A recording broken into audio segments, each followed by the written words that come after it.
Yo, welcome back to another video. Today we're building another rig. Seems like you guys enjoyed the Sony one, so today we're looking at my Pocket 4K rig. I think I would call this a budget rig because most of the parts are from small rig and I'm not doing too much to the actual camera. Really my only goal was to supply power as well as the memory solution. Alright, so first we got the cage and we got the Pocket 4K. I have the SSD holder still on because I can't find the Allen key to take it off, unfortunately. The cage does come with a built-in Allen key, but it doesn't fit this.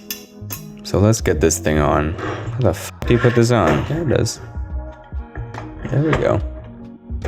Line up the bottom there. The cage comes with this little metal piece with these two prongs sticking out. Line that up. I'm just gonna screw that in. And luckily this screw, you can use the built-in Allen key.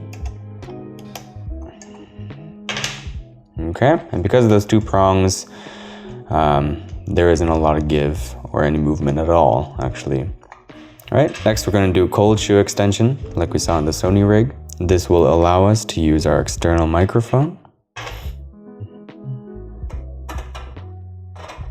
I seem to have gotten some sort of stomach virus this past week, so I hope everybody else is doing much better.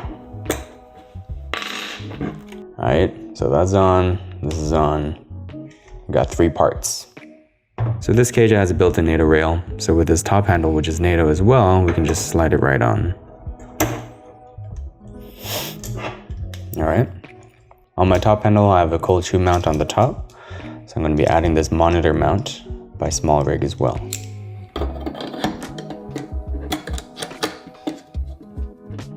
Okay, and we'll be adding the monitor later, because right now I'm using it for this video. Okay, it's about time to add a base plate on.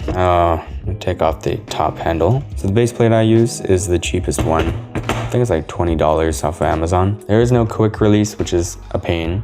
Okay, so we're gonna line up that 3/8 thread. Screw it in. Next we got these 2 1/4-inch screws. All the Allen keys you actually need will come with these parts. I just seem to have misplaced a couple of them.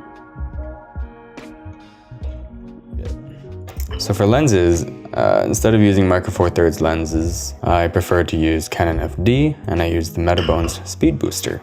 Really talented cinematographer on YouTube, Matteo Bertoli, recommended this when he was using his Pocket 4K. I loved the image quality that he was showing, so I knew that I wanted to get the same setup. Make sure the Metabones is set to off. Line up those holes, turn it. After you put it in, set to on. If you have it set to on when you're trying to put it on, it actually doesn't fit, I believe. So we're gonna take it, even when you're taking it off, actually. Oh, it worked. Nope, yeah, so it gets caught. So when we take it off as well, we wanna turn this to off, take it off.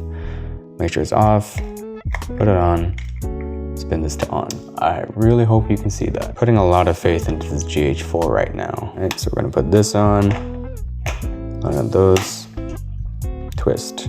I really like the 24mm f2.8. Again, this is what Matteo Bertoli was using. Highly recommended.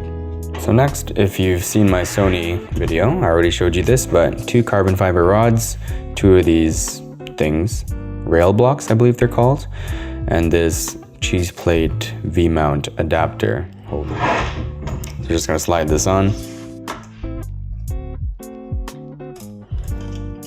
For power, I use this really inexpensive Sony NPF to V-mount converter.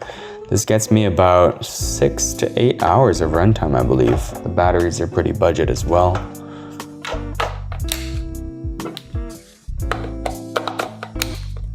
And just slide on your 2 NPFs like that, and you use the D tap out, and you're good to go. So slide this on. I'm gonna start with the power cable, because it's kind of a pain to put in after. I like to put the coil on the bottom and then plug that in. Next I have my HDMIs and my USB-C. We have this little clamp by Small Rig. So we're just gonna put this HDMI in and the USB-C.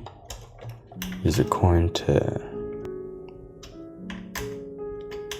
finish it up. Alright, so your cables will not move. Time for the SSD, so I use Samsung T5s, 1 terabyte or 256 gigs actually, depending on the shoot.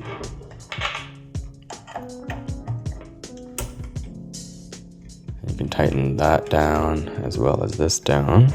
Again, if you've seen the last video, you know that I'm using the Atomos Shinobi, like so. Now, I don't know what to do for cable management right now, but usually what I do is just Velcro this all together.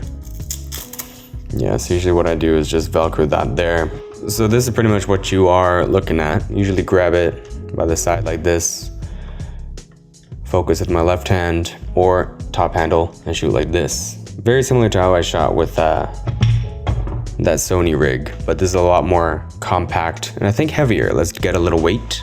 7.7. Yeah, so it's similar weight to the Sony rig, but this feels a lot heavier. Might just be that everything's a little bit more compact. Since I'm coming from mirrorless, I just have this, oh, that sound. I have this Rode VideoMic Pro Plus. And voila, this is your finished rig. So like I said, pretty budget. I'll put the price on the screen. That's it. Thanks for watching. Have a call. Thank you.